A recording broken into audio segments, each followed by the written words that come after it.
bu o'sha bosqichniki. Hozir o'shani ijrob promoya qilib qo'yamiz.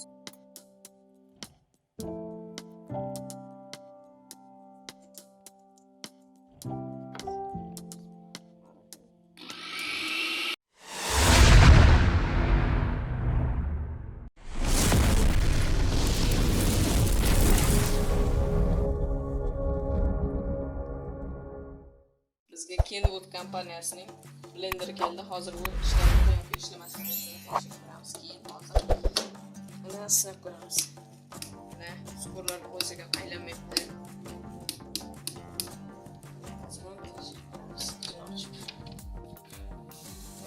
Buni ochayotganda ko'pincha bu yerda ikkitami shurupcha turadi. Qolganlari sekretli bo'ladi, yashirincha. Keyin uni ko'rmasdan ko'plar tagini sindirib qo'yish mumkin. Shuning uchun hamma joyini tekshirib ko'rish kerak. Mana shunaqa maxfiy joylarda ham bo'ladi.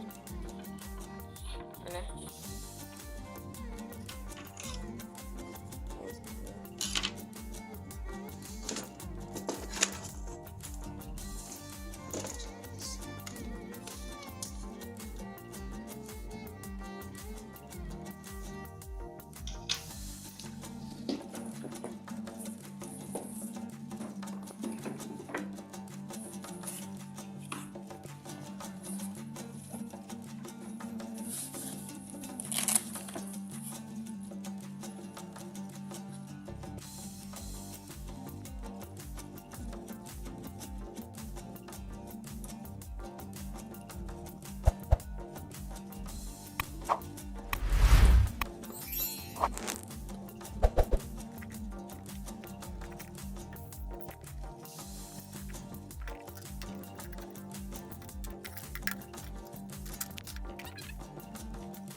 motorda.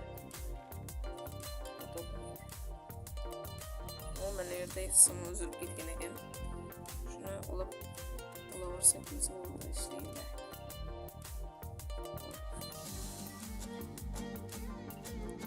Qo'shimcha payga qo'shib bo'ladi. Buni biz boyaga simda uladik. Hozir endi uni payga qilamiz.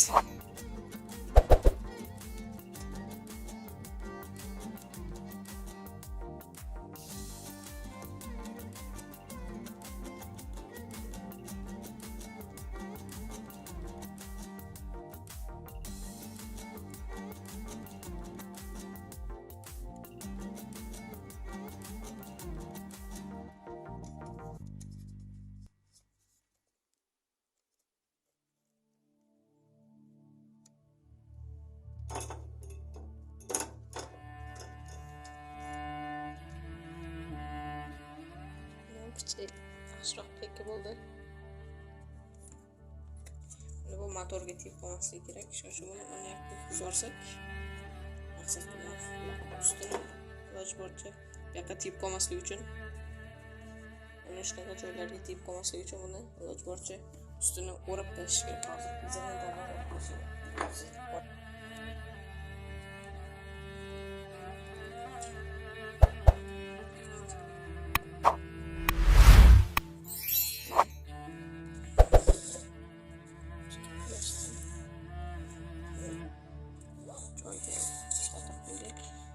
Mana bu yerda tugmachasi bor, ko'rinyaptimi? Hozir. Mana. Hozir o'sha mana skorga qo'ydim, birinchi skorga. Ko'pincha o'sha tugmachasi bosilmay qolishi ham mumkin. Shuning uchun ishlamayapti deb bizga olib kelishi ham mumkin. Hozir o'sha qo'yamiz.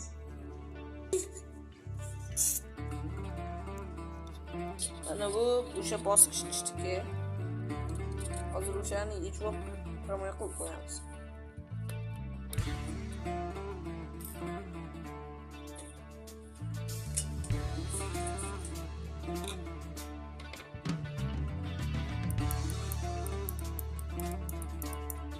Hozir bu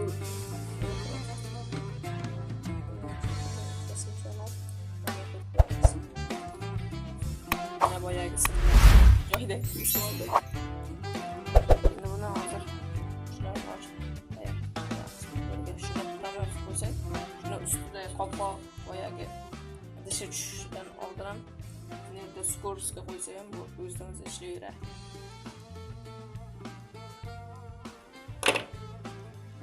Ishlatganda o'ziga mos qilish kerak.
Qurilish bor. Hamma narsaning davosi endi bizcha ketkilaydi.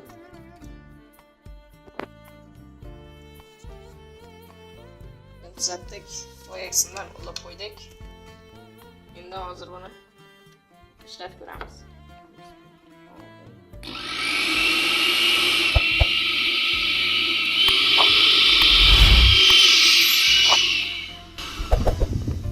Mana bo'ldi. Endi egasiga bersak bo'ladi.